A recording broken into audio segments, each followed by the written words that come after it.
Bueno, muy bien. Buenas tardes para todos. Un gusto para mí saludarlos, un gusto que estén aquí. Mi nombre es Iván Carrino, soy el coordinador de la Maestría en Economía y Ciencias Políticas de SEADE, un programa que nació en 1993 por consejo del Premio Nobel de Economía James Buchanan, a quien ese entonces era decano y además es el fundador, uno de los fundadores de SEADE, que era Alberto Venegas Lynch hijo. A la maestría en estos últimos 2 años le hemos dado un cambio un poco en su formato y un poco en su contenido, junto con Adrián Rabier, quien es el director del programa, y hemos intentado revitalizar un poco la tradición de SEADE, ¿no? Que tenía que ver con las ideas de la escuela austríaca, lo que Peter Betsky llama el mainline economics, y también adecuarla en términos de tener materias que también satisfagan necesidades del mercado, necesidades de nuestros alumnos, que también exigen empresas, organizaciones y demás, en donde luego después nuestros alumnos trabajan, colaboran o cumplen funciones, ¿no? Así que nosotros decimos siempre, yo digo siempre por lo menos que en esta maestría formamos, porque es una maestría en Economía y Ciencias Políticas, formamos a economistas en ciencia política y a politólogos en economía, que son siempre cosas como que a ambos les faltan. Por ahí el economista, sobre todo algunos economistas liberales, como que tenemos la solución perfecta a todo, pero nunca pensamos en los límites de la política. E incluso cuando nos encontramos con esos límites decimos, no, es que la política no sirve para nada. Bueno, acá vemos una forma un poco global, las dos caras de la moneda. Y a los políticos o quienes se quieran desarrollar en la función pública, tratamos de enseñarles economía, que es básicamente enseñarles que hay recursos escasos, que hay límites, cosa de la cual también suelen olvidarse nuestros políticos, que básicamente creen, y como lo hemos visto en los últimos meses, que con una simple firma se resuelven todos los problemas, ¿no? Por ejemplo, ayer o antes de ayer hemos declarado de interés público a Internet y a la telefonía celular, y un montón de expertos ahora nos explican que vamos a tener mejor Internet, mejores teléfonos celulares. Bueno, si fuera tan fácil, muchachos, no sé para qué estudiar tanto. En este marco de nuestra maestría solemos tener charlas con personas interesantes, escritores, economistas, politólogos, políticos, psicólogos, filósofos, y hoy tenemos el gusto de tener entre nosotros a un abogado, egresado de la Universidad de Buenos Aires en 1987, y además un magíster en Economía y Ciencias Políticas de nuestra casa, de SEADE, recibido, si mal no digo, en el año 2005. Está con nosotros José Venegas, que es abogado, analista internacional, hoy con sede en Miami, y que además es un formidable escritor, autor de libros como Hágase tu voluntad, Bajar del cielo para conseguir un cargador de iPhone, Seamos libres, 10 ideas falsas que favorecen el despotismo, y el libro del cual vamos a charlar hoy, que se llama Lo impensable, el curioso caso de liberales mutando al fascismo. José no tiene pelos en la lengua, no tiene miedo de decir cosas que por ahí puedan generar críticas hasta en la propia vereda, ¿no? Como decimos, y es muy bueno escucharlo y también leerlo. El libro es fascinante, es un análisis muy agudo de cosas que están sucediendo y que parecería hoy, como hablábamos por ahí fuera de cámara, entre comillas, que hoy son mucho más vigentes que hace 2 o 3 años cuando el libro se publicó. Así que bueno, sin más introducciones, yo ahora le voy a ceder la palabra a José, agradeciéndole nuevamente que esté con nosotros. Voy a silenciar mi micrófono por un rato y después de que él presente el caso, haremos una especie de conversación sobre la temática del libro. Tal vez que dure esta conversación unos 25 o 30 minutos y después abriríamos a preguntas que tenga el público, por ahí, por qué no, tal vez algún comentario. Y mientras tanto, les pediríamos que tengan el micrófono silenciado y que si tienen algún comentario o pregunta también la vayan dejando en el chat. Así que bueno, sin más explicaciones, muchas gracias José y te cedo. Bueno, muchísimas gracias Iván por la presentación, gracias a SEADE por esta invitación, me da un gran placer volver a SEADE, aunque sea de forma virtual. Vos decías que escribo sin miedo. No, tengo bastante miedo de las cosas que escribo, pero en este caso de este libro era algo que me parecía que tenía que ser dicho, ¿no? El fenómeno que describo por ahí ya no es tan ajeno a mucha gente como era en el momento en que el libro se escribió. Yo estoy hablando de una especie de transformación que noté dentro del espectro de eso que llamamos liberalismo, que es en parte es un grupo social, en parte es un grupo intelectual, en parte es un grupo de instituciones que están en distintos lugares del mundo, en las que muchas veces estamos en demasiado diálogo interno y bastante poco diálogo hacia afuera, ¿no?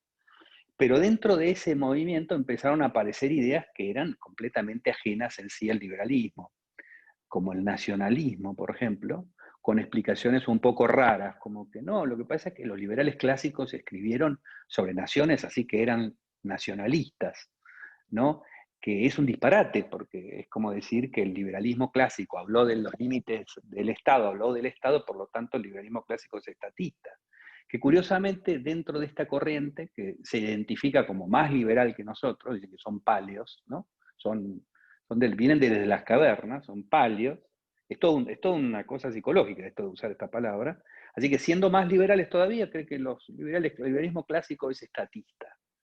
Pero es estatista en un sentido que uno, a medida que va pasando el tiempo, se da cuenta que la crítica que viene de este sector es una crítica al Estado laico, en realidad. Es una crítica al Estado que no interviene en cuestiones morales de la población, porque el Estado es el monopolio de la fuerza. Por lo tanto, siempre hay que decir, cuando se dice Estado, es sinónimo de monopolio de la fuerza. Por lo tanto, si el monopolio de la fuerza cuida las costumbres morales de la población, eso es un fascismo directamente, ¿no?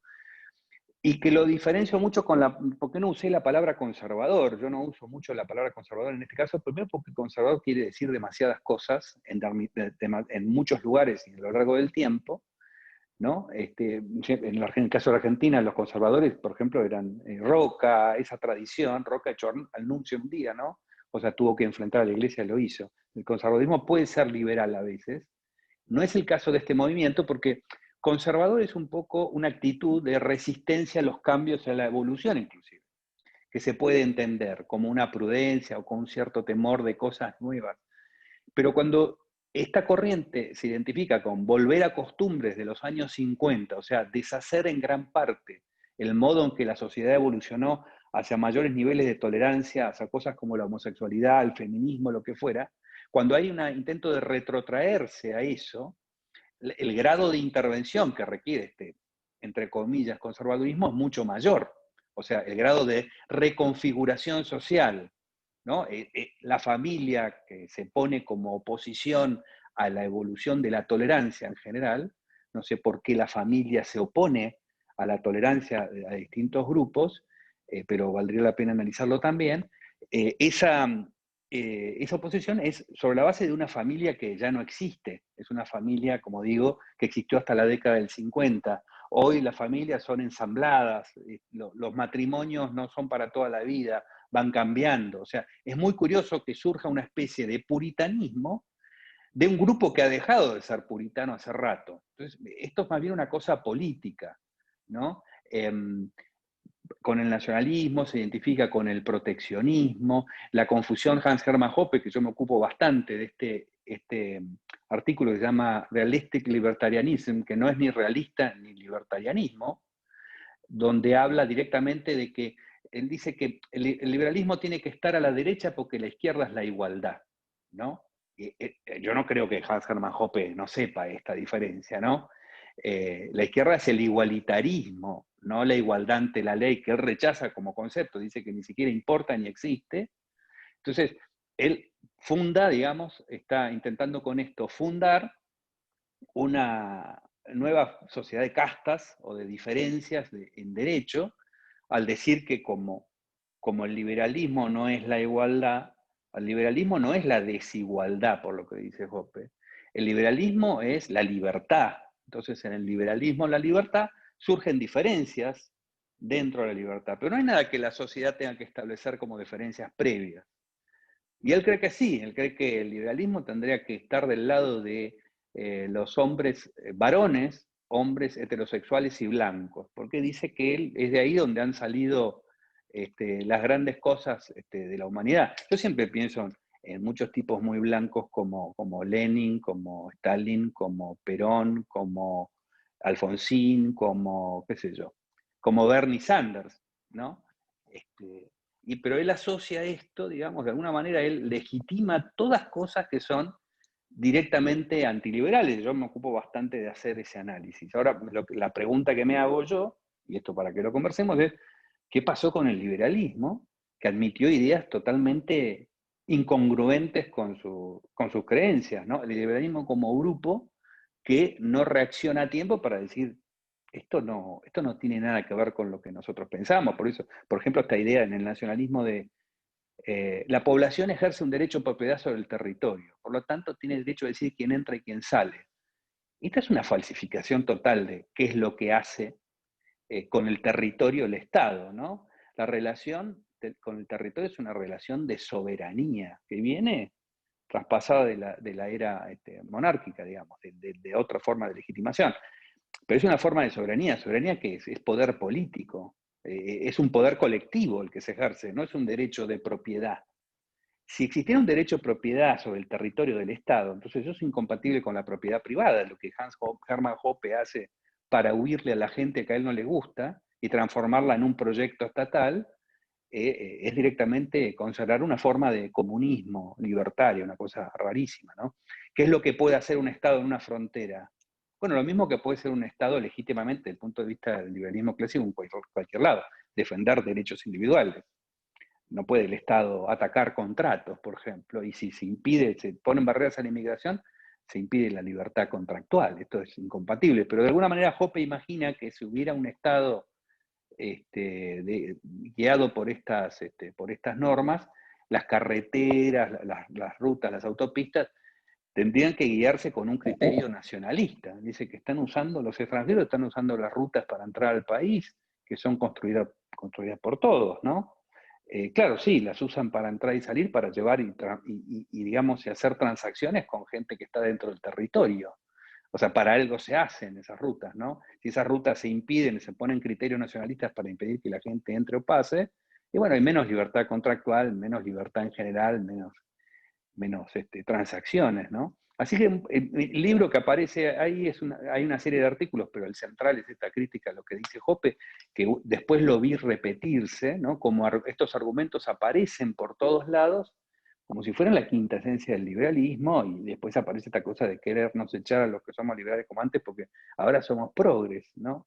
Y forma parte de todo un gran movimiento de falsificación de lo que es el liberalismo, que para mi asombro, porque yo no pensé que esto podía surgir dentro del liberalismo. A veces veo estas tendencias que hay, por ejemplo, del gobierno de Trump, la parte peor, la parte más nacionalista, más cerrada, más anti-inmigración, más pro control demográfico por parte del Estado, viene de los que eran antes libertarios. Esto es todo un fenómeno, ¿no? Pero bueno, no me quiero extender mucho en la introducción, porque la idea era que charláramos un poco, Iván, y que contestáramos en todo caso preguntas también. No, está muy bien, sí, está bien planteado y resumida la cuestión. Yo quería llevarte por algunos párrafos, algunas cosas que marqué, ¿no? Por ejemplo, vos empezás contando una anécdota de un debate que tenés en redes sociales, como todos últimamente tenemos en nuestra forma de charlar y debatir con el mundo, y es algo que ocurre, ¿no? Que hay un movimiento, digamos los paleolibertarios, o alguien que dice ser el verdadero exponente del libertarianismo, ¿no? Que como que te corre con el liberalómetro si efectivamente cruzaste una calle porque esa calle está hecha por el Estado. Entonces ya hice una contradicción terrible, pero a la vez son ellos los que dicen no, porque Trump, y se vuelven recontra trampistas, ¿no? Entonces, como que hay una tremenda contradicción ahí, ¿no? Estos que resulta que eran los más liberales de entre los liberales, también defienden a un líder que vos definís como con un grado de racismo, nacionalista y enemigo de la globalización, es decir, un enemigo del comercio. Entonces, ¿dónde está el libertarianismo de eso? Y bueno, y ahí entra justamente Hans Hermann Hoppe, ¿no? Que es este economista, sociólogo es en realidad, creo que de formación, que tiene toda una teoría de que en realidad la inmigración es un intervencionismo estatal, ¿no? O sea, se forman una utopía libertaria donde todo sería propiedad privada, entonces no existiría la inmigración y que por tanto la inmigración es una intervención estatal. Por lo cual hay que rechazarla o ponerle límites y demás, por lo cual Trump aparece como un libertario con todas las letras, ¿no? Pero no deja de ser una gran contradicción. Es raro que hayamos perdido como este norte. La inmigración es un acuerdo, o sea, responde a un acuerdo voluntario entre partes. Yo he escrito un artículo, y ahora te dejo a vos porque quiero escucharte, pero donde digo, digamos, cuando una persona va a otro país, está alquilando una casa, o está comprando una casa, o está alquilando o vive en un hotel, de manera que beneficia a la tercera persona que está a la otra persona que está en el intercambio. Tal vez trabaja, si trabaja, está en un acuerdo voluntario con su empleador, tal vez estudia, con lo que está en un acuerdo voluntario con su universidad. O sea que, ¿dónde está el problema de la inmigración si son acuerdos voluntarios entre las partes, ¿no? Y no se trata de eso el liberalismo. Sí, además de ser contradictorio, no es ni natural. O sea, yo puedo entender en el uso del liberalómetro que hemos vivido todos bajo tensión con el liberalómetro, crecemos todo el tiempo, porque siempre te dice que tiene una cosa un poco más liberal para decir. Está muy bien, en realidad hay que dejarse de tanto liberalómetro para muchas cosas, dado el contexto en el que estamos. Pero esto ya no es el liberalómetro, es el fascistómetro. O sea, ya no es ni natural esta conversación con la que yo inicio, que es lo primero que yo sospecho cuando aparece. Porque vamos a decir, yo hablé de que los gendarmes tenían razón en que había que subirles el sueldo porque era un disparate lo poco que se les pagaba, y me apareció alguien a decirme, no, pero eso en realidad es estatismo porque la gendarmería no debería existir. Bueno, no debe existir, pero existe, no desviemos de la cuestión. Existe y está mal pago. No, pero seguía. Yo decía, bueno, indudablemente estábamos hablando por internet, las líneas de electricidad y qué sé yo son del Estado, así que vos también sos un estatista porque cruzás la vereda, es un disparate. O estatista porque sacás el pasaporte porque está exigido por el Estado. No es esto de venir con una especie de generación de culpa puritana viene más de la religión que del liberalismo. Entonces yo empecé a identificarlo como un falso, como una impostura, ¿no? Como una forma de llevar el liberalismo a unos dilemas en los que el liberalismo no está, pero yo creía ver una estructura conceptual de parte de lo que me estaban planteando, que es esa, ¿no? En Hoppe lo de la inmigración no resiste el menor análisis, porque entonces, si fuera ese el caso, tampoco el turismo vendría a ser una violación de la propiedad privada, o el mismo comercio internacional vendría a ser una violación, porque están entrando bienes que a mi casa, no es mi casa, nadie es dueño del territorio nacional. ¿Qué es el territorio nacional? Es un lugar donde circulo libremente si es un país libre, y donde no circulo libremente si no es un país libre. Punto, es así. Y no sé por qué Hans Hermann Hoppe supone que donde si estuviera todo privatizado serían todos nacionalistas, pro hombre blanco, heterosexual como él, ¿no?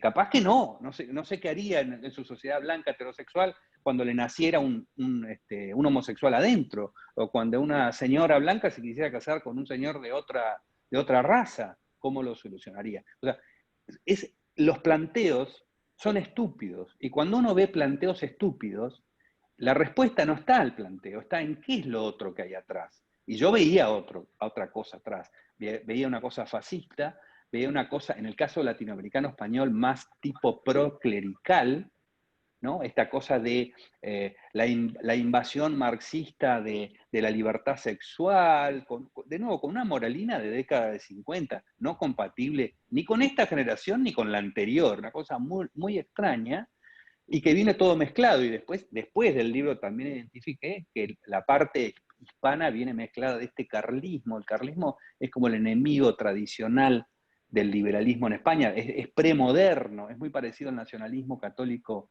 argentino, digamos. Odian al liberalismo filosóficamente, ya ni siquiera económicamente. Lo odian filosóficamente como identifican a la libertad como la corrupción del ser humano, ¿no? Entonces, el carlismo ha derivado tanto en ETA como en el falangismo. El nacionalismo católico argentino ha derivado tanto en Montoneros como en su versión más fascista, inclusive en el peronismo también en la derivación del nacionalismo católico. Son formas de antiliberalismo, disfrazadas de liberalismo, muy burdamente. Por eso es que, yo digo, ¿por qué se disfrazan? Bueno, se disfrazan porque les da vergüenza lo que tienen para decir. Pero eso ha ido cambiando, ya hay una salida del closet. Cuando uno escucha los portavoces de Vox, por ejemplo, Vox te habla ya de ser antiliberal, ¿no? Se identifica como antiliberal. Así que ya no hay tanto. Muchas de estas falacias, como la de que los liberales eran nacionalistas, empezaron a decir que Mises era más o menos un hijo de putativo de Becar Varela, una cosa absurda. Además, citaban un libro específico que es Socialismo, donde tiene diatribas contra la iglesia y contra el conservadurismo tremendas. Entonces, yo esto no lo veo ni como error ni como nada. Creo que realmente hay gente que se ha metido dentro del liberalismo, no sé para qué, porque tampoco el liberalismo es un objetivo político importante. Creo que es más impedir que surja, ¿no? Y yo digo, si esta cosa burda pasa, capaz que hace mucho que estamos siendo controlados por una policía interna de la corrección cristiana, o no sé cómo llamarla, ¿no? Porque después viene unido, es un tipo de religión que se adosa a esto, que no es el catolicismo, ¿eh? Porque el catolicismo primero te dice que no se mete en política. Lo segundo que te dice es que nadie puede usar el nombre de Dios en vano. Usarlo para la política no se me ocurre una cosa peor. Y yo veo estos liberaloides, digamos, de esta corriente, usar el nombre, ellos me hablan en nombre de Dios. Eso está prohibido por su propia religión. Por eso que es una ideología política, es el uso, digamos, de la religión como una forma de legitimación trucha o falsa de ambiciones políticas, ¿no? Entonces, yo veo esta corriente y digo, qué raro, porque además están personificando una intervención religiosa sobre la política, pero es de una maldad religiosa. Es el ejercicio de una forma de maldad. ¿Qué tiene que ver eso con el cristianismo? ¿Por qué viabilizar la maldad con la etiqueta del cristianismo? ¿O por qué viabilizar la falta de libertad con la etiqueta del liberalismo? Entonces yo acá veo como una corriente de antiliberalismo tan profunda y tan peligrosa como el marxismo. Nosotros siempre decimos, ¿no? Comparás los muertos del marxismo y no tiene comparación con nada. Pero no hay que olvidarse que el nazismo, una forma extrema de esto, estuvo muy poco tiempo en el poder. O sea, habría que haberle dado más tiempo a ver hasta dónde llegaba. Por supuesto está la cosa fácil, pero esto no es nazismo porque... No es nazismo todavía. Estas son las semillas, pero son las mismas semillas, ¿eh? Estas mismas semillas llevaron hacia allá. Bueno, Entonces eso es lo que yo creo que hay que identificar. bueno, a ver, yendo tal vez a escritos bastante populares dentro del liberalismo, como lo que ha escrito Ayn Rand, obviamente que ella identificaba como la preocupación fundamental el colectivismo, y del colectivismo salía tanto un colectivismo de izquierda, que fue el marxismo, el socialismo, el comunismo, y un colectivismo de derecha, que en nombre de colectivos tales como la patria o la nación, se imponían sobre la libertad individual. Y es verdad que hoy por hoy estamos charlando de ese último tema, ¿no? Cuando, volviendo un poco a Hoppe, él propone esta idea de sociedad anarquista utópica, donde en esa sociedad anárquica sin Estado, pero ideal y que va a funcionar perfecto porque el mercado es muy bueno y demás, en esa sociedad sin Estado él considera que los grupos homogéneos van a unirse en función de raza, religión y color, y van a segregar a otros. Entonces vas a tener como comunidades de negros, comunidades de asiáticos, comunidades de judíos, comunidades de católicos, y eso realmente es no entender la realidad, porque, y además, y a mí me parece que esto es lo más grave, sobre todo para algunos, que no son Hoppe, porque Hoppe considera que Hayek es un socialista, pero algunos derechistas de hoy que van a decir que son admiradores de Hayek, y si hay alguna contribución fundamental de Hayek es la idea del orden espontáneo. Ahora, mirar la realidad y decir que el sumum de la organización social es la segregación por raza, ¿no? Es decir, van a estar los negros por un lado, los blancos por el otro y demás, Eso es no entender el orden espontáneo, porque el mundo hoy es en gran parte un orden espontáneo, y el mundo hoy está cosmopolitizado. O en realidad es cosmopolita, porque no es que nadie lo forzó a ser cosmopolita o lo cosmopolitizó. Es cosmopolita porque hay intereses individuales de mezclarse con los demás, ¿no? De mezclarse con los demás. Y ahora el segundo comentario también sobre lo que decías, ¿no?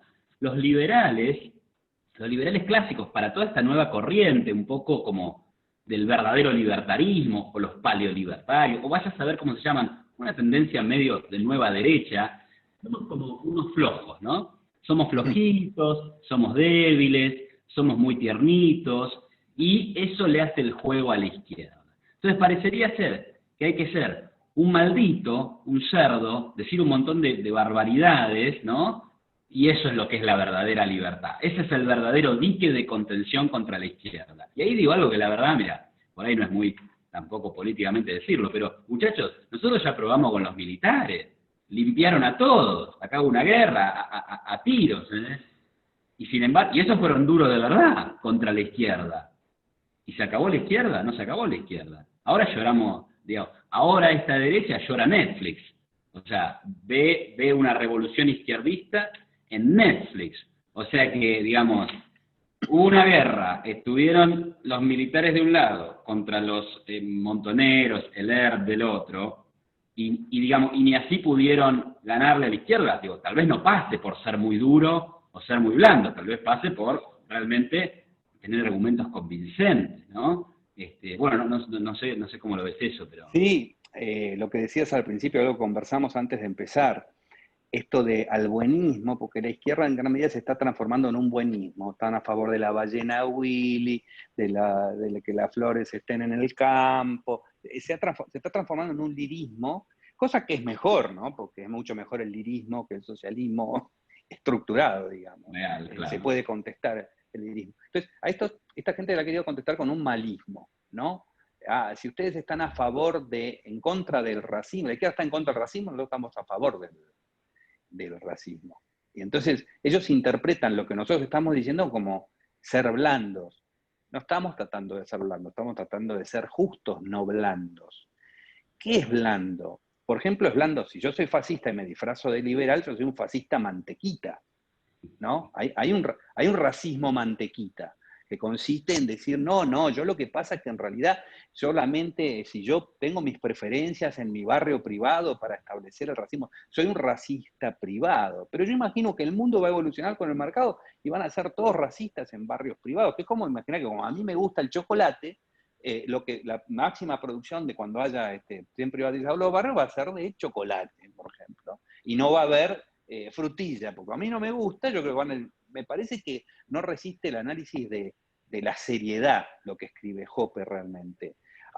Esto es lo que es muy curioso, es que verdaderamente no son más liberales, se han querido disfrazar de más liberales, porque repito, ellos tienen una posición contra el Estado laico, están en contra del Estado que defiende la igualdad ante la ley. Esto es lo que realmente preocupa y lo que quieren tirar abajo, tratando de presentarlo como una contradicción del liberalismo, porque el liberalismo tiene un problema que es cómo justifica la existencia del Estado. Y que podríamos pasar a otro tema, y es que no es que el Estado esté justificado, lo que está justificado es el uso de la fuerza con fines defensivos, siempre. Por ejemplo, cuando me quiero defender de un nacionalista que me impide llevar adelante contratos. Es curioso porque la antiglobalización era una bandera de la ultraizquierda a principios de este siglo, en Seattle, ¿no? El foro de San Pablo fue un foro antiglobalista, antiglobalización.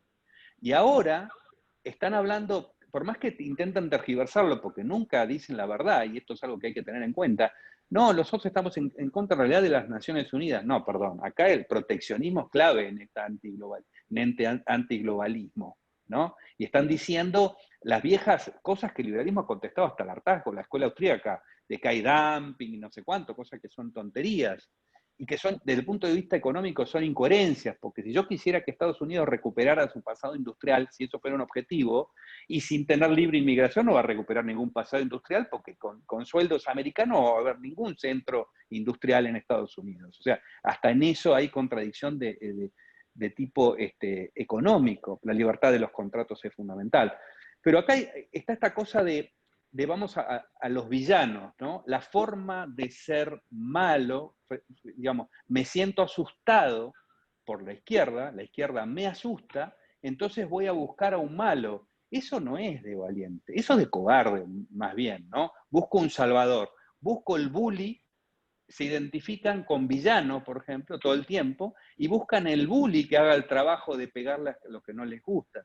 Todo esto sin pensar, sin entender lo que vos explicaste muy bien de cómo evoluciona la sociedad. La sociedad evoluciona y cambia, y uno tiene que estar abierto a esa evolución, a ese cambio. Si no se ajusta el libro sagrado que tenemos hace 5.000 años, señores, hay que reeditar el libro sagrado. Si el libro sagrado dice que hay que condenar a los homosexuales, también decía que había que condenar a las mujeres. Entiéndanlo, o sea, o evoluciona el cristianismo o se convierte en un infierno. Y si a mí me dicen que la Biblia es sagrada, explíquenme por qué hubo un Nuevo Testamento. ¿Por qué llegó un punto en la historia que alguien dijo, bueno, vamos a tachar esto y nos vamos a quedar con esta parte?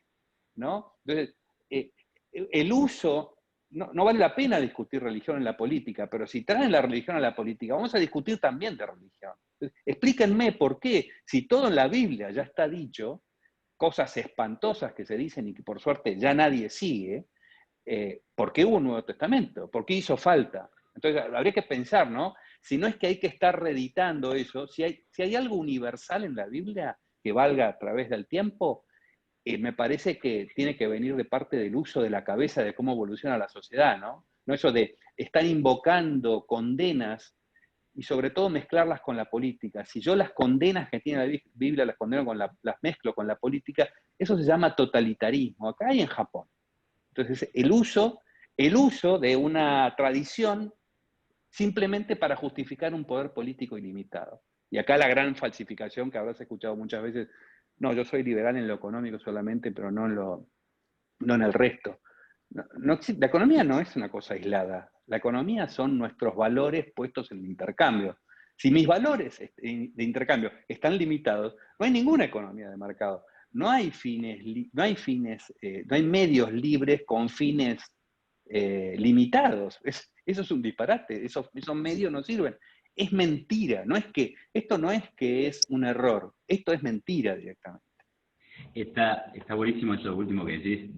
Tengo miles de temas para comentarte sobre lo que dijiste, pero sobre esta cuestión de la religión que mencionás, vos en el libro decís, el liberalismo no necesita una religión, sino libertad religiosa. Pero antes de ir a eso, te quería decir algo. Yo hace poquito puse un tuit que decía, haciendo referencia a aquellos que dicen, yo soy liberal en lo económico, ¿no? Y yo digo, bueno, pero en lo demás son socialistas, entonces, digamos, porque claro. no hay alternativas, o son socialistas, o son fascistas, o son liberales.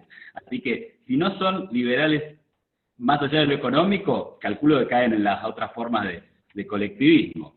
Pero bueno, decís, el liberalismo no necesita una religión, sino libertad religiosa. Yo también me topo mucho con estos argumentos, digamos, que van en contra de lo que vos estás planteando acá, que parecería que liberalismo es muy poquita cosa.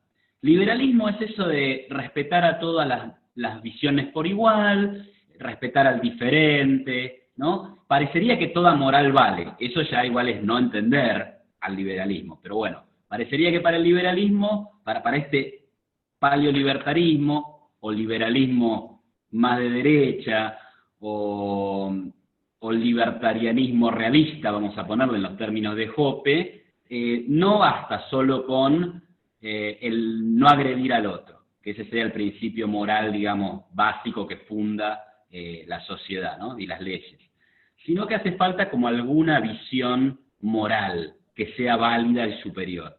Y yo digo, eso ya de por sí es discutible, y te argumentan en este sentido, dicen, mirá, es importante esa visión social, esa visión moral, y esa visión moral tiene que ver con los valores judeocristianos. Entonces ahí añaden un factor religioso, judeocristiano además. Y yo digo, bueno, mirá, yo no sé sobre ese origen, ¿no? Está discutido, Max Weber hablaba del protestantismo, no sé, hay que investigarlo, no me manejo tanto en ese campo del saber, pero incluso que haya alguna compatibilidad entre ciertos principios de la religión, como pueden ser, no sé, los 10 mandamientos. No robarás, no matarás. Claro, es perfecto. Esos principios son muy válidos para el liberalismo también. Ahora, no quiere decir que todos los demás también lo sean. Vos conocés el debate que tuve hace poco con no sé si podemos llamarlo un referente de este movimiento, pero bueno, por lo menos un adherente de este movimiento, que había escrito un artículo en donde decía que, por ejemplo, la masturbación, el libertinaje, era incompatible con un verdadero liberalismo y con una sociedad que quisiera prosperar, que eso era un liberalismo ingenuo, en vez de un liberalismo realista. Y realmente, digamos, habría que explicar la relación entre esos valores, más relacionados con una visión religiosa, cristiana, judía, católica, no lo sé. Habría que explicar cuál es la relación entre eso y una sociedad capitalista próspera, digamos, porque no veo cuál es la relación entre, ¿no?, ser un mojigato en lo sexual, que también lo pones en tu libro, y el éxito de un país, el éxito de sus individuos, la paz entre ellos, ¿no?, valores que todos más o menos queremos, y este tipo de moral religiosa, ¿no? Justamente me parece que el liberalismo es respetar esas diferencias religiosas, ¿no? Y aceptarlas como válidas en tanto no se las impongamos a los demás, ¿no? Bueno, lo hice muy largo, pero también quería tocar este tema. Vos hablás mucho de la cosa del nacionalismo, y ahora parece que hay como una agenda o un discurso de que el problema es el globalismo, ¿no? Y las agendas que vienen de un nuevo orden global. Y entonces la resistencia es el localismo. Y resulta que en todo ese panorama el ídolo es Putin o el gobierno de China. ¿Dónde está el liberalismo en esos Los que son regímenes? antimarxistas, ¿no? Sí. Claro. Bueno, y tocaste un montón de temas también. Uno, esto de el liberalismo no necesita una religión, y cuando te dicen esto de que es poquito, es muy poco el liberalismo es muy poco, hace falta otras cosas, ¿no? Es muy curioso el argumento, porque es como decir, el liberalismo no alcanza, también son necesarios las heladeras, los teléfonos móviles. Claro, claro, que el liberalismo no pretende crearte el teléfono móvil y la heladera, pero te aseguro que solamente lo vas a tener en el liberalismo. Ahora, si yo opongo a determinados objetivos morales al liberalismo, quiere decir que el problema para mí, para el avance moral, es la libertad. La libertad lleva a la decadencia moral. Esto es muy simple. Ese es el argumento. Si te parece poco, a mí me parece una condición necesaria. No es que sea mucho, es necesaria. Una condición necesaria, pero no es suficiente para tener una moral. Entonces, el no suficiente lo tenés que poner vos, si te parece, y va a estar en debate, pero no es el que estás viendo, no es el que está viendo Jope, es alguno que evolucionará y que vos no podés imponer al otro. Ahora, si de tu moral el enemigo es el liberalismo, porque lo considerás poco, quiere decir que vos, al uso de la fuerza, querés darle un contenido moralizante. Es así de simple. Ninguna visión moral sería incompatible con el liberalismo, o podría declararse incompatible con el liberalismo si no quisiera intervenir en la vida de los demás. Es así de simple, ¿no? Esta es la gran cuestión. Yo he ido más lejos todavía, para escándalo de un montón de gente. Yo sostengo que el liberalismo provee una moral muchísimo mejor, más completa y más avanzada que el cristianismo, ¿no? Que el cristianismo es algo que surgió hace 2000 años, tratando digamos, como cuestionamiento a la moral del momento también, ¿no? Fue rupturista, fue revolucionario, no era nada conservador. Jesucristo era cero conservador. Decía que había que derribar a la iglesia, ¿no? Entonces, el cristianismo verdadero derribó a la iglesia anterior, construyó otra, la construyó sobre el amor, les aviso, ¿no? Porque si me están hablando de la homosexualidad, de los negros, de los judíos, hablan de cualquier cosa, y no sé cómo se hace eso compatible. Entonces, yo creo que el liberalismo provee una moral bastante más interesante porque está abierta a la experiencia y no considera que ningún proyecto es descartable, simplemente deja que ocurra y se ve, y cada uno hace su propio juicio. No, como no tenemos que hacer un juicio en común, no tenemos que hacer un juicio común, porque eso sería darle algún sentido al monopolio de la fuerza para establecer algún arbitrio en qué es lo que se tiene que hacer, ¿no? El problema de la religión es el siguiente. Yo puedo tener una religión, cualquiera puede tener una religión. El problema es decir que hay un liberalismo más esa religión. No creo que sea posible un liberalismo católico, como no creo que sea posible un liberalismo vegano. Sí puedo ser vegano, pero si yo lo llevo al liberalismo, estoy llevando el debate público, estoy discutiendo con el socialismo, estoy discutiendo con el uso del Estado, estoy discutiendo eso. Entonces, todo socialista, todo antiliberal, todo colectivista, todo dogmático, cree que el liberalismo es relativismo. Y no tiene más remedio que verlo de esa manera, porque ellos consideran que el vehículo para todo lo que están pensando es el uso de la fuerza. Y el liberalismo te dice, no, el liberalismo te dice, no se puede usar la fuerza ni siquiera con la gente que está equivocada. Entonces ellos creen que eso es relativismo. No, relativismo es en realidad obedecer a un libro. Si yo obedezco a un libro y a una autoridad celestial o a un papa, un señor vestido de blanco, eso es un relativismo organizado. Es decir, creo que los valores, yo no tengo acceso a los valores, a mí alguien me los va a dar. En cambio, el liberalismo cree que sí, que los valores se descubren, que la tolerancia se descubre, que un día nos damos cuenta, gracias al capitalismo, que hay que respetar a las mujeres y que no son personas secundarias. Y un día nos damos cuenta que no hay que pegarle a los menores. Y un día nos vamos dando cuenta de un montón de cosas que nos permite avanzar, lo que hace para mí muy superior al liberalismo, al cristianismo como proyector. Esto de la base es el cristianismo que ha llevado, esta falacia también, ¿no? Gracias al cristianismo, para venderte una obligación de ser cristiano, ahora es porque Occidente está basado en el cristianismo y gracias a eso vino el capitalismo. Bueno, el cristianismo también destruyó Occidente en un momento, ¿no? Lo hizo pelota, digamos, al mundo clásico lo destruyó con mucha violencia. Y el liberalismo, el cristianismo también gobernó en algún momento y fue el centro del Estado europeo, fue el cristianismo y fue objeto de legitimación de las monarquías absolutas. O sea, sí viene, el liberalismo nace en Occidente como filosofía más o menos organizada, pero no nos olvidemos, y eso lo pongo en el libro, que liberalismo es un pensamiento negativo, es decir, es un pensamiento que surge de paremos al poder, esto que estamos viendo no nos gusta, es una ruptura con el poder. Y la iglesia representaba el poder, o sea que si el liberalismo nace en un contexto donde hay cristianismo, no es por el cristianismo, es porque se ha opuesto al poder que en parte era poder de la iglesia o de las iglesias protestantes, da lo mismo, porque en Salem se quemaron las brujas y ahí no había católicos, ¿no? O sea que no es ni siquiera un problema es un problema de cómo llevar creencias o dogmas al uso de la fuerza. Y esto me parece muy importante porque si hay algo bueno que aporta, siempre hay aportes de todo, ¿no? Para que surja un cierto pensamiento. Es la parte que este nuevo cristianismo niega, que es el amor al prójimo, que surge más bien del libre comercio, ¿no? Ha hecho más por el amor al prójimo el libre comercio que la nueva noticia de Jesús, la buena noticia de Jesús, que era el libro con el que me daban catecismo a mí, ¿no? Eso hace que, por ejemplo, surja esto del turismo gay, por ejemplo, ¿no? El turismo gay es una cosa genial. ¿Cuántos de los tipos que tienen el hotel o el auto, no sé qué, para el turismo gay, a lo mejor piensan igual que estos señores? Pero no importa, porque acá hay un negocio y se hace el negocio y sigue adelante. Qué civilizador que es el comercio para ese tipo de cosas, ¿no? Nada, en eso, en RAND, ¿no? La guita es un gran norte moral, es un gran norte moral, si uno la hace respetando digamos, a los demás.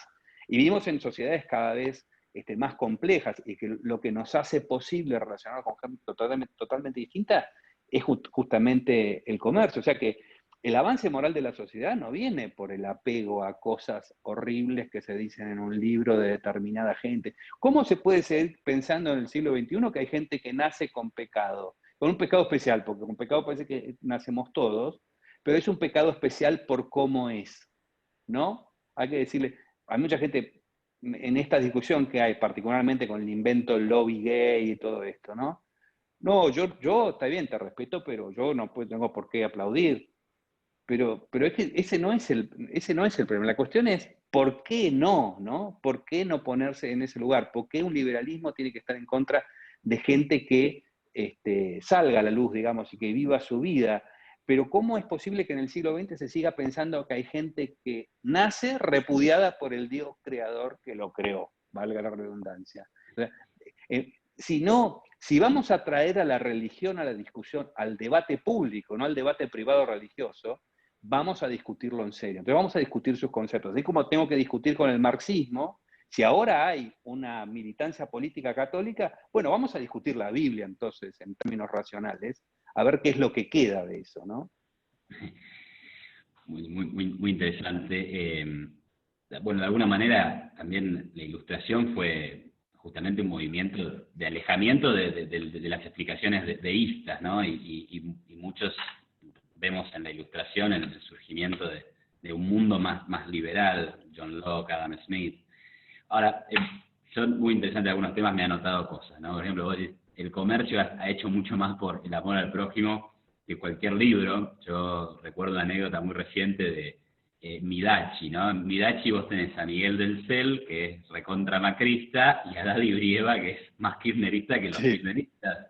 Y un día Daddy Brieva en una entrevista dice, mirá, con Miguel, si nos peleamos mucho no vendemos entradas, así que nos tenemos que llevar bien. Es fantástico, era así, digamos, es un excelente ejemplo de cómo el comercio dice, bueno, vos pensás una cosa, yo pienso la otra, yo soy blanco, vos sos rubio, no importa, comerciemos porque nos beneficiamos los dos.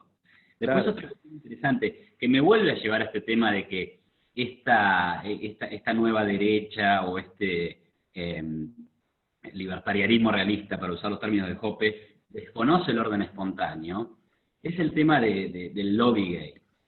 Ven lobbies donde hay orden espontáneo, creen que hay un lobby y una conspiración global que explica que en Netflix haya series con homosexuales como protagonistas, con transgéneros como protagonistas. No se dan cuenta que son las series que venden más, son las que más recaudan. Entonces, ¿cómo puede ser que, sobre todo en el liberalismo, que ha sido un movimiento donde los que se han destacado, o varios de los destacados, han sido economistas, se pueden decir semejantes pavadas, ¿no? Pero es que rechazan, ¿no? Y ahí retomo un tema que también mencionaste para ponerlo en el mismo plano.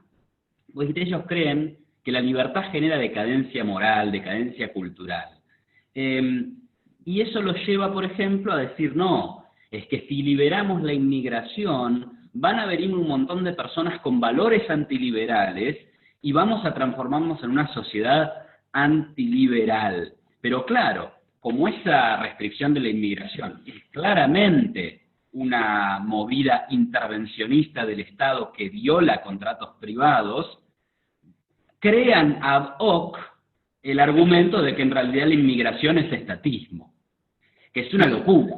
Ahora, para el caso todo es estatismo, porque o cualquier liberalismo minarquista o liberalismo mínimo, de Estado mínimo, es estatista. Bueno, y ahí está bien, claro, ya vale todo, digamos, pero el argumento en su esencia no es correcto, porque desconoce que el Estado, violando la inmigración, está contra un contrato privado, está en contra de esa libertad. Y una última cuestión, este miedo a la competencia.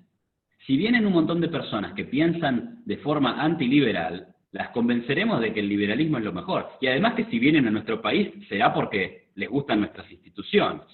Y es el mismo debate con el tema de, no permitamos el matrimonio igualitario, porque eso debilita la familia tradicional. No, a lo sumo compite. Y hoy compite en el mercado negro, no en Argentina porque está legalizado. En donde no esté legalizado, compite el matrimonio gay con el matrimonio no gay en el mercado negro. Si vos sincerás, bueno, de última, competirás. Pero ni siquiera es competir. Cualquier heterosexual estará, digamos, no va a verse afectado porque dos homosexuales se casen. Entonces, qué raro todo esto, ¿no? Sobre todo viniendo de personas que dicen defender la competencia, entender de economía.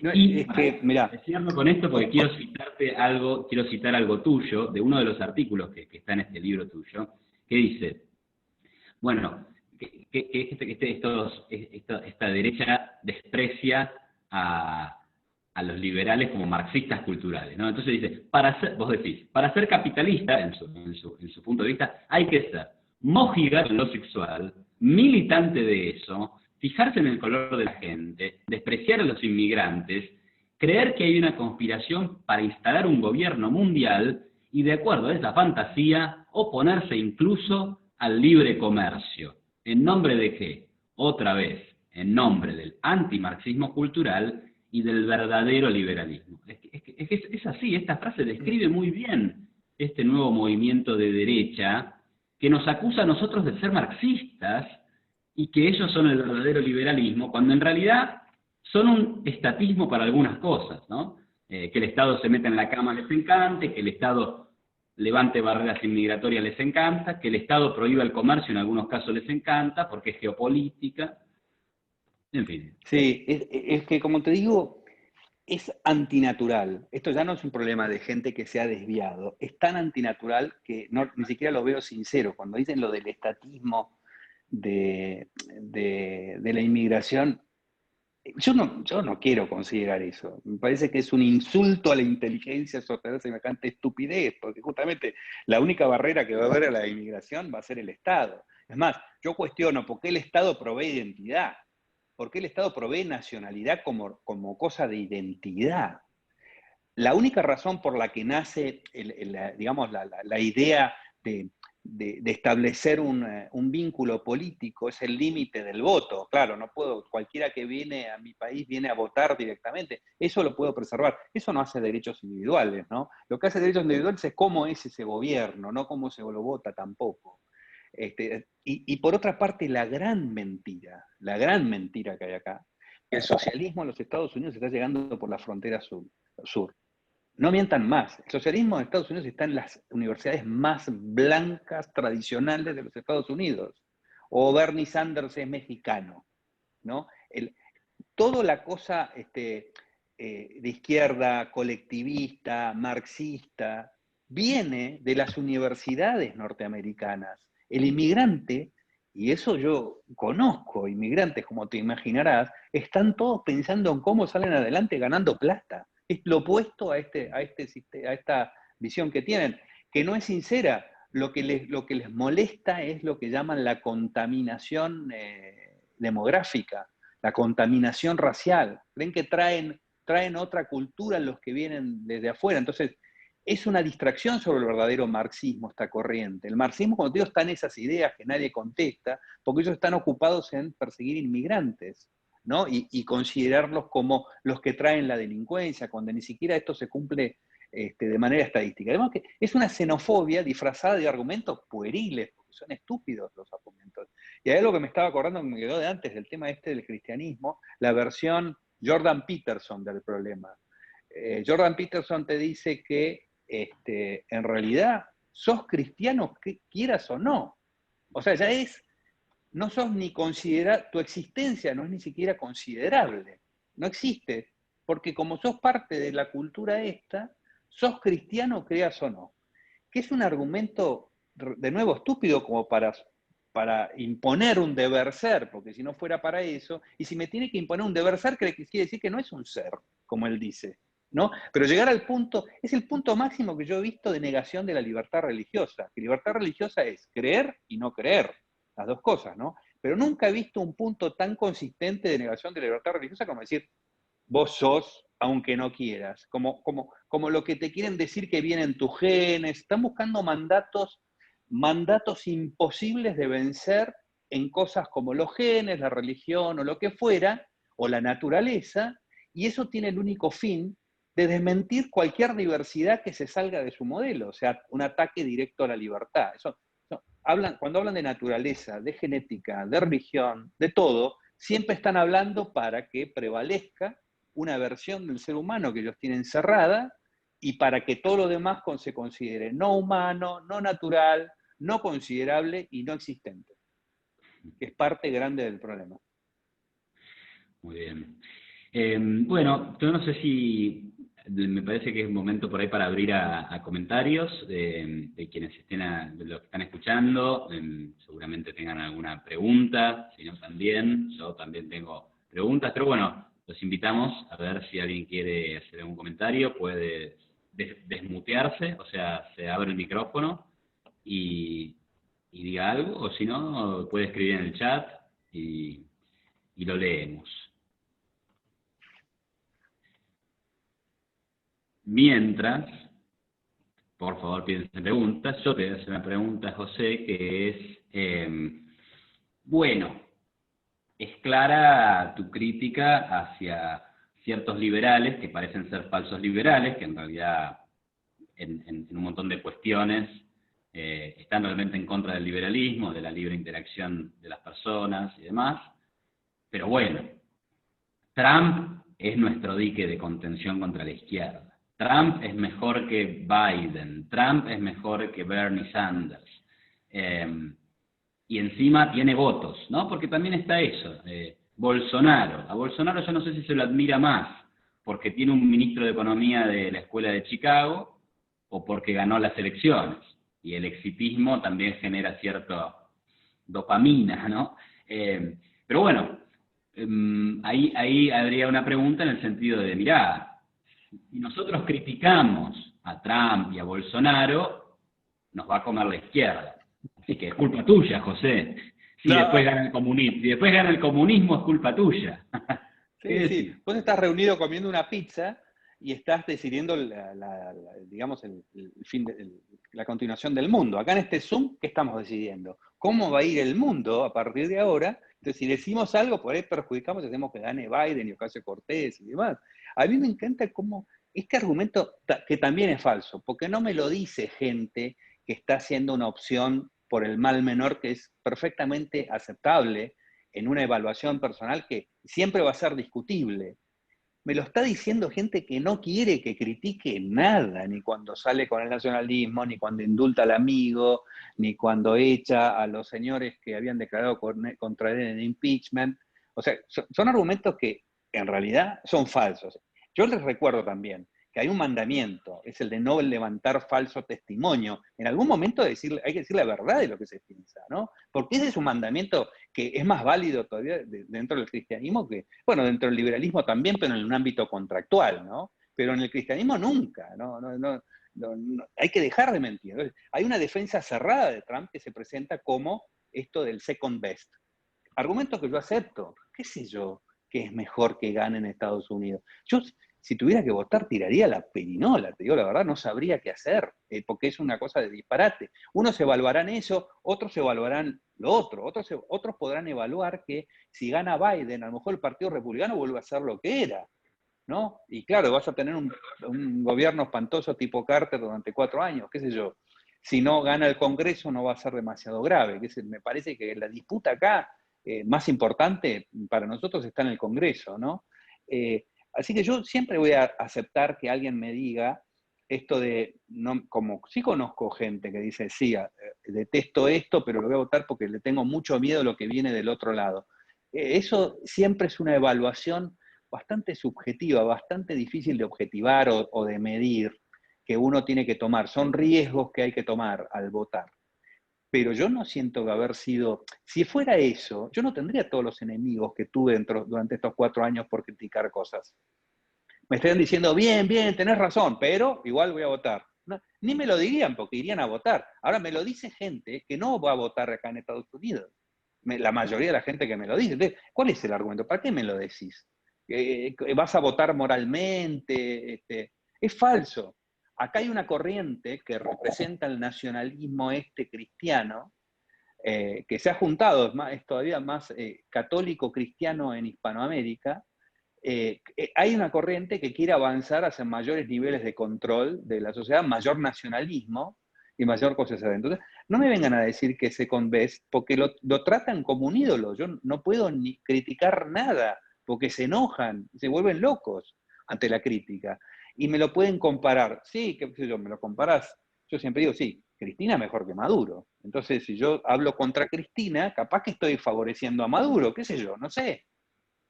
Alberto Fernández es mejor que Cristina. Entonces, si critico a Alberto Fernández, estoy favoreciendo. Si yo creyera ese argumento, de nuevo, lo consideraría una tontería, pero el problema es que ni siquiera lo creo. Yo creo que hay otra cosa. Acá hay gente que tiene que salir del closet de su verdadero pensamiento, ¿no? Buenísimo, buenísimo. Hay una pregunta de Fernando Vaca, pero te quiero hacer otra. Me tenté con algo también de tu libro, porque hay un tema. Vamos a ponerlo así. Hoy, vamos a decir, la izquierda y la derecha se podrían definir hasta por esto, ¿no? Hoppe da su definición de izquierda-derecha, Bobbio tiene todos tienen su definición de izquierda-derecha. Pero hoy hay una cuestión que podríamos decir que la izquierda defiende el derecho de sentirse ofendido, ¿no? Como estamos todos ofendidos, pero la derecha defiende el derecho a ofender. Ofender está muy bien, ¿no? Y vos decís, Hoppe hasta argumenta en contra de ser amable. En eso has tenido un éxito bárbaro en desatar todo ejército de jóvenes que parecen ser del experimento de la película La Ola y que tienen una particular vocación por ser desagradables con todo el que no comparte su causa. Y eso se ve mucho, ¿no? Las redes sociales exaltan el odio y la bronca y el resentimiento, y a Ofelia Fernández le dicen cualquier tipo de barbaridades.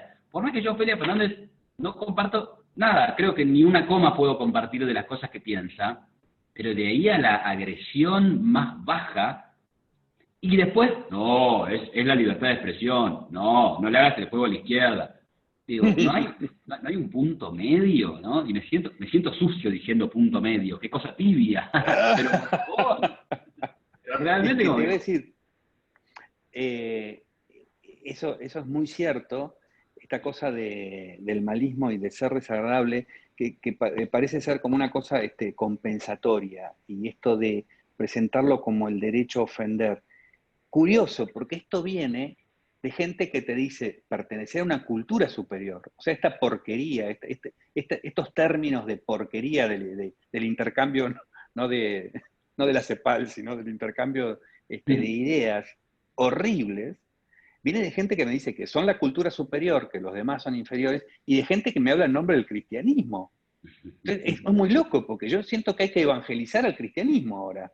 O sea, no me explico esto, pero está visto que además, al mismo tiempo, hay esta victimización. No me dejan ofender.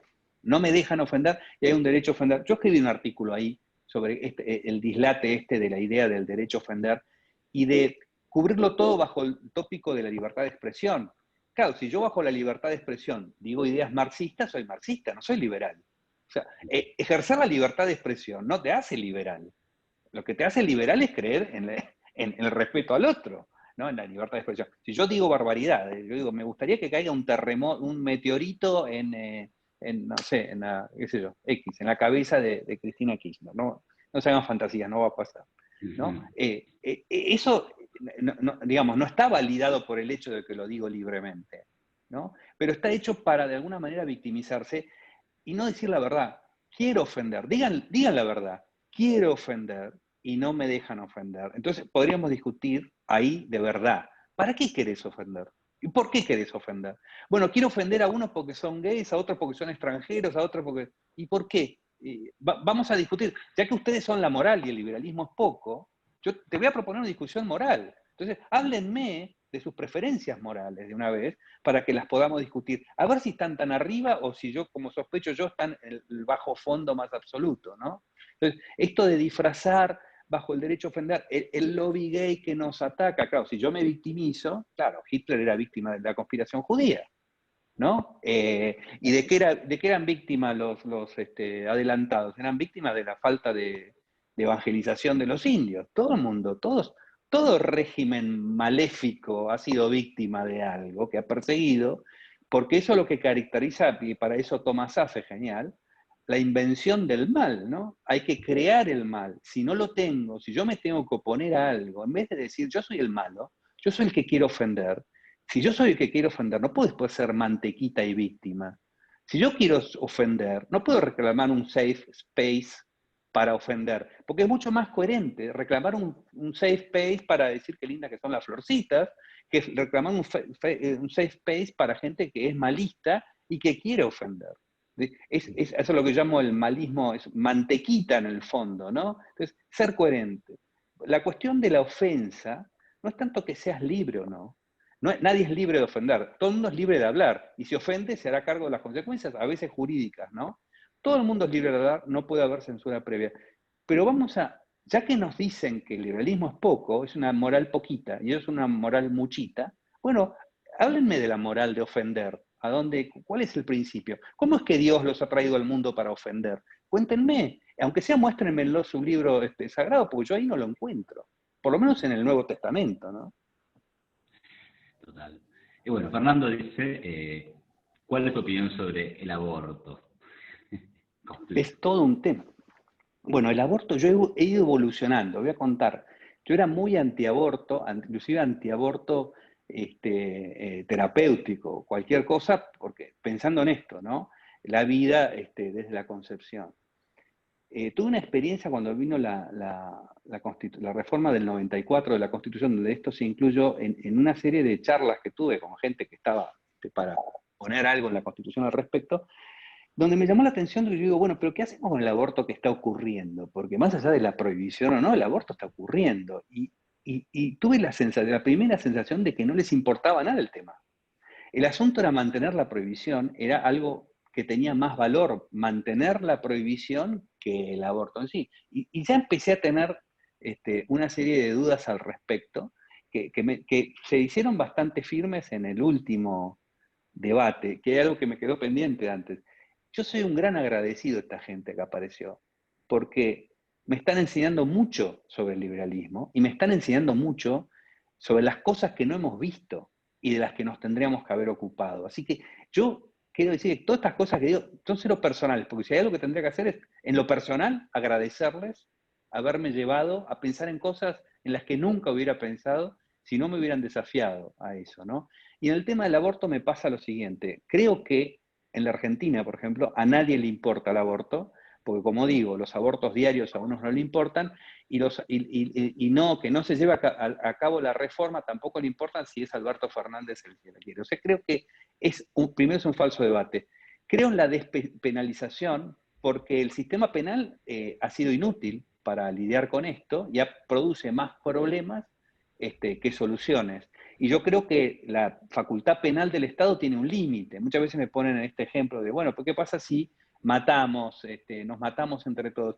Es que si nos matáramos entre todos tampoco tendría sentido el delito de homicidio, sería inútil tenerlo. Con el agravante en este caso que trae aparejados otros problemas. O sea, tengo pocas dudas en cuanto a la despenalización. Y después en la cuestión de la concepción, me nacieron mucho más dudas. Yo creo que sí, la concepción es un punto que me hace sentir muy tranquilo en que no se está matando a nadie. Pero a su vez que me hace sentir muy tranquilo, me parece bastante arbitrario. Y si vengo digamos, ya desde la tradición religiosa o moral, ya más allá de lo religioso, siempre se pensó que había algo que era la conciencia después de la concepción. Nunca se pensó que lo que había dentro de la mujer era otra cosa, que una persona aparte, ¿no? O que algo, individuo, aunque no se llamemos persona aparte. Eso no es nuevo, no se descubre con la genética. Hay un periodo en el cual esto se desarrolla y aparece la conciencia, que es bastante difícil de determinar. Lo importante es, ¿podemos penalizar a una mujer que tiene 2 semanas de gestación y hace un aborto? Y me parece que no se puede hacer ni con una seguridad moral, ni con una seguridad penal, y que encima ha sido inútil hasta acá ese intento. O sea, hay un artículo que tengo por ahí donde explico esto. Básicamente creo que lo que tenemos que hablar, y va a haber mucho menos división entre todos nosotros, ¿se penaliza? ¿Sirve? ¿Para qué? ¿Cuál ha sido el resultado de penalizar? Tenemos que evaluar más al Estado que el problema del aborto en sí, que en el fondo tal vez no tenga solución. Creo que para el liberalismo no tiene solución como tal. Gracias, José. Bueno, por tema de tiempo nos queda espacio tal vez para una pregunta más, algún comentario breve. Soy Frano Bosch. Dale, Frano, te escuchamos. José, se nombró mucho a Hans Hermann Hoppe, pero poco a las instituciones que están atrás y que lo están avalando, como el Mises Institute y otros think tanks. Y me parecería interesante que hablaras un minuto de ese tema, porque Hoppe en sí mismo es una persona, es un autor, pero la realidad es que sorprende que nadie sale al cruce desde instituciones como el Mises Institute, por ejemplo, ¿no? Sí, yo no sé qué atribuirlo, si es cobardía moral o qué, pero hubo una gran reconfiguración de varias de esas instituciones, el Mises Institute, por ejemplo, no sé, no entiendo cómo lo tienen. Creo que el Cato Institute, el que sigue en una línea, en una buena línea. Creo que Atlas también está entrando en esa línea, eh, pero hubo muchas instituciones que han virado hasta esta cosa que yo no puedo entender, pero que, como digo, es como una gran poda. Para mí fue un gran dolor esto que pasó en estos años con el liberalismo, este mundo liberal, un gran dolor personal, una gran decepción.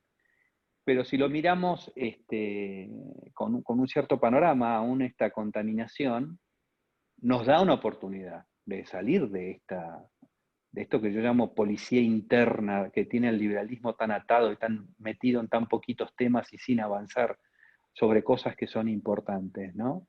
Así que sí, es un movimiento que Hans Hermann Hoppe simplemente representa ahí la explicación. Por lo tanto, yo me fui a responder la explicación, que me parecía lo más urgente es responder las falacias.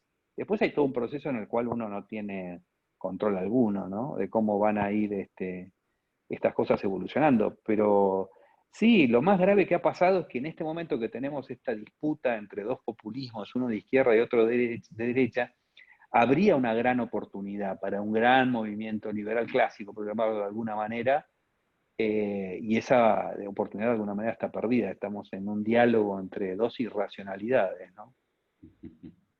Última pregunta, ahora sí.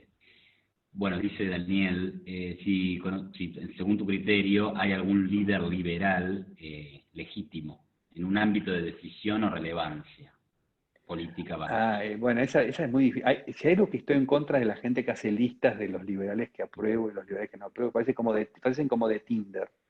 Y además este está por arriba y este está por abajo. No sé por qué creen que puedan repartir jerarquías.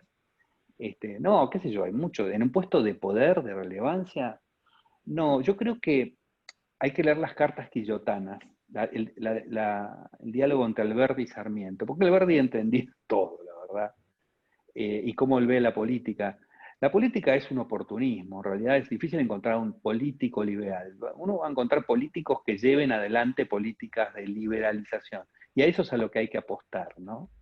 Y la gente cambia, por suerte, por eso existió un Urquiza, ¿no?